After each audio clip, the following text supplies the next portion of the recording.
ගොඩ කාලෙකින් රසවත් පළතුරක් හම්බුණා. ඔයගොල්ලෝ සමහර අය නම් දන්නව ඇති, සමහර අය දන්නේ නැතුව ඇති මේ මොනවද කියලා. මම ඒක රසයට හදන්න යන්නේ.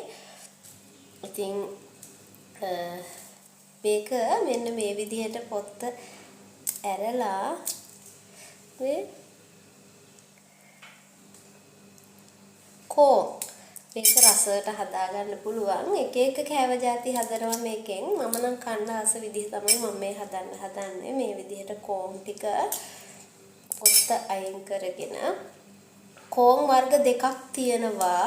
පැණි කෝණුයි ඇඹුල් කෝණුයි. මේක මම හිතන්නේ පැණි රසයි. මේක පැණි කෝම් එකක්. ඉතින් මේ විදිහට පොතු ටික අයින් කරගන්න ඕනේ.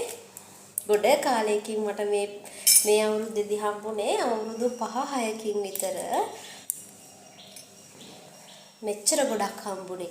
පොලෙන් ගත්තත් ඉතින් පොඩ්ඩක්නේ ගන්න වෙන්නේ. මේ ඉතින් ගහකින් කඩාගෙන ආව ගමම්ම තමයි මේ හම්බ වුනේ. ඉතින් එහෙම කන ඒවා ගොඩක් රසයි මං හිතන්නේ.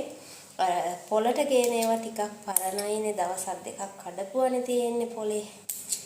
ඉතින් ඊට වඩා මේක හරි රසයි. මේ විදිහට මම ඇති ප්‍රමාණයට දා ගන්නවා. මේවා ගොඩාක් කන්න හොඳ නෑලු. ඕෂ්ණයි කියනවා. ඉතින් කොහොම වෙතත් මගේ ආසම පළතුරක් තමයි මේ. ඇඹුල් කන අයට නම් නියමයි මේ විදිහට ටේස්ට් එකක් හදාගෙන කන්න ගත්තාම. මම බබා අපි දෙන්න විතරයි කන්නේ. අනිත් අය කන්න කැමති නෑ. ඉතින් මේ පළතුරට මම නම් ගොඩාක් ආසයි. ඉතින් කට දිව තුවාල වෙලකම් කනවා මම නම්.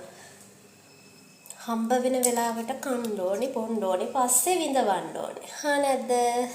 ඕනේ. මේ විදිහට ඇති ප්‍රමාණයට දාගත්තා. දැන් අපි ඒකට අවශ්‍ය ප්‍රමාණයට මිරිස් කුඩු දාගමු. සැරානුව මම චුට්ටක් සැරට කනවා. ඊට පස්සේ කෝල්ලෙලි ටික විතර ලුණු. මේක පැණි රස නිසා ලුණු කුඩු චුට්ටක් දැම්මනම් ඇති. සමහර අය මේකට සීනිත් දා ගන්නවා.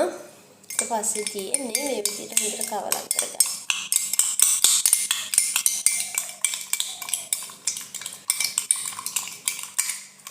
සුවඳයි.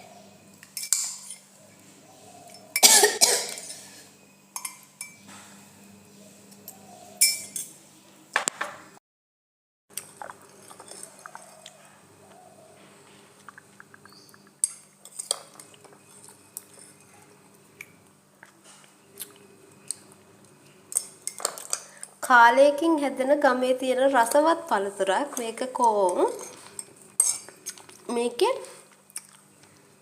මෙන්න මේ විදිහට ඇටයක් තියෙන්නේ. මොළේ වටේට තියෙනවා. අපි වටේට කාලා ඇටේ කන්නේ අයින් කරනවා.